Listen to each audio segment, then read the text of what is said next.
Ladies and gentlemen, the marketing for Grand Theft Auto 6 has officially begun. I can't believe I'm even saying that because I've been waiting for this game along with y'all for over 10 years. There's multiple things to talk about in this video, including when we will be getting trailer 3 as well. Also, when could we actually see gameplay, and how big is this marketing step for GTA 6? Now, if you are not a PS4 player, then you probably didn't receive an email about this, but every single PS4 player that added Grand Theft Auto 6 to their wish list have now been sent an email. Upgrade now to PS5 because you wish listed Grand Theft Auto 6. Get a PlayStation 5 today to be ready when Grand Theft Auto 6 launches on November 19th, 2026. Also, many of the top Grand Theft Auto 5 players are also getting this as well on their dashboard, which means they're preparing to roll out marketing maybe within this week. And some people are speculating that some of the fonts in the PlayStation Store are fit to be themed with Grand Theft Auto 6, including the colors, which is very major because we could be getting very, very close to pre-orders like sooner than we think. Now, if you've been in the loop with Grand Theft Auto 6 news, many of you may know that the CEO made a statement on the gameplay of Grand Theft Auto 6 and he said it looks amazing. He didn't physically play the game because he's not a gamer, but judging by how long this game has been in the making, if the CEO even says it's good, it's gonna be good. Rockstar takes their time with every single game, and that's why every game they make is always AAA. He also then went on to talk about why Grand Theft Auto 6 won't launch on PC whenever it first releases. Rockstar always starts on console because I think with regard to a release like that,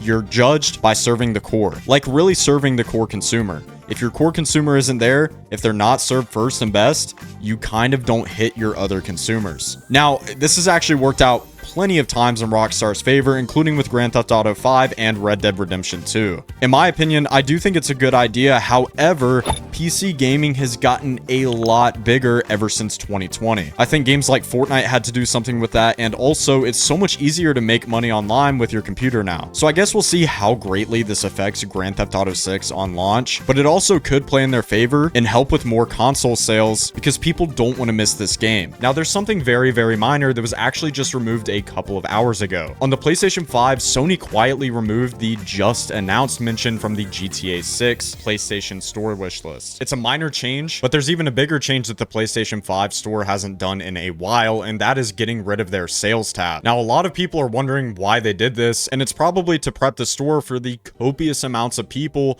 purchasing Grand Theft Auto 6. This means that pre-orders could release within the month or even within the week. And it makes sense because most of the time that pre-orders usually roll out is 6 months before the game launches, which would be on May 19th. And that's only 10 days away. So I truly do think that we could be seeing trailer 3 within the week along with the pre-orders. Now, I've heard a lot of people talk about the pre-orders as well and what the prices might look like. Many people think there's going to be just one edition of Grand Theft Auto 6 being maybe $100, but I don't believe that. In my opinion, I think the base game will be around $80, and then the premium edition will be $125, and the ultimate edition might even run $200. The reason why I believe this is because obviously Grand Theft Auto 6 is going to be the biggest game in the world, along with the biggest budget, and with the game being so expansive, it makes sense to add more content into the ultimate editions and the premium editions. I believe this is what they've been working on the most on their marketing side, is how are they going to sell the ultimate edition and the premium edition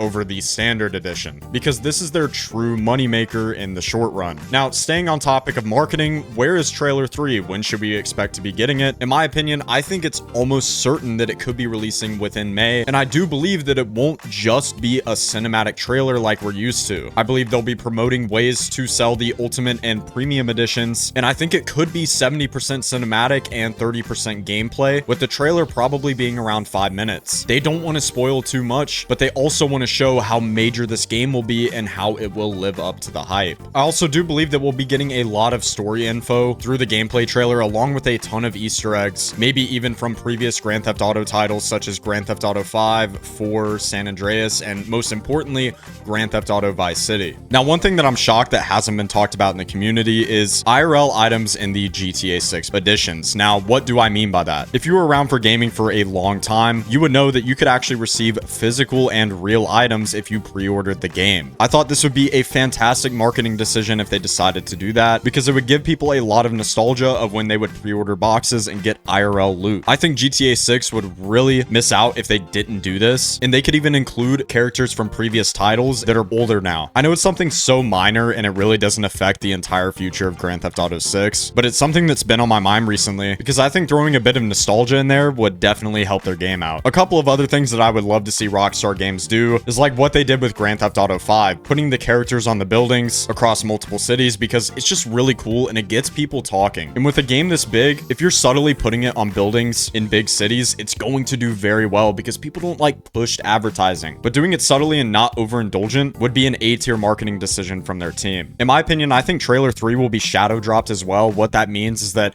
they won't just announce it. I think they're just going to randomly put it on YouTube and also throw up their marketing advertisements immediately as the trailer drops, because Rockstar is really good with the art of surprise, and it seems to have worked out in the past really well for them. Now, I actually want to go over something that was kind of funny. Jason Schreider published a new Grand Theft Auto 6 article that doesn't contain anything newsworthy at all, but it starts with, "Hi everyone." I think they're just starting the trolling, and honestly, there's just no way that they delay it.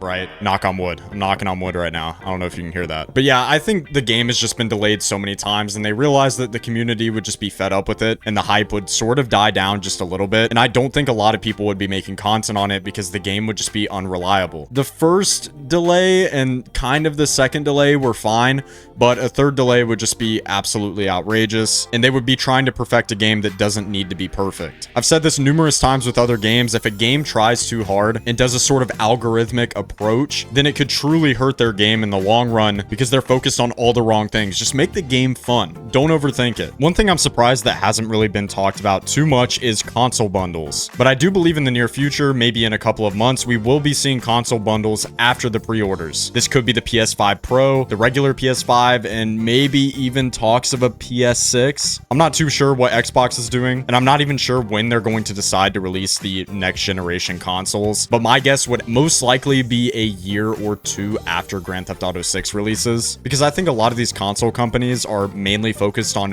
when is GTA 6 releasing, when is the best time to release the new consoles, because GTA 6 will be graphically heavy, mostly with the scenery, the cinematics, just so much, and also how big the map is. And I do think this could tie into the product boxes that we talked about earlier, or IRL items. It could relate a little bit with the console bundles, and if they play their cards right, these could be their biggest selling points. In my opinion, I think the biggest reason they delayed this game so much as well is not because of the actual gameplay itself, but mostly on the marketing side and how they could execute the perfect plan to make GTA 6 the biggest selling game of all time, where it can't be beat for another 15 years. But if I were you, I would be prepared right now to buy a PS5 and start saving up, because this will be the biggest gaming area, or one of the biggest besides quarantine, of the decade. Unless, you know, the hantavirus sneaks in and gives us another quarantine, then it's going to be the second biggest gaming year of the decade. There are also talks that Grand Theft Auto 6 has already been rated as mature, and I know many of you may be thinking, well, I mean, that's not really that big of a deal. Of course it's going to be rated mature, but this is major news because in an email that Sony sent about GTA 6, there was a mature rating, which means they already have the game set and ready to go. So realistically, trailer 3 and pre-orders could release any day now. But guys, if you're new to the channel, make sure to like and subscribe, and we'll be keeping you up to date on all the Grand Theft Auto 6 news and content. Anyways, guys, it's been your boy Tricky, and I'm out.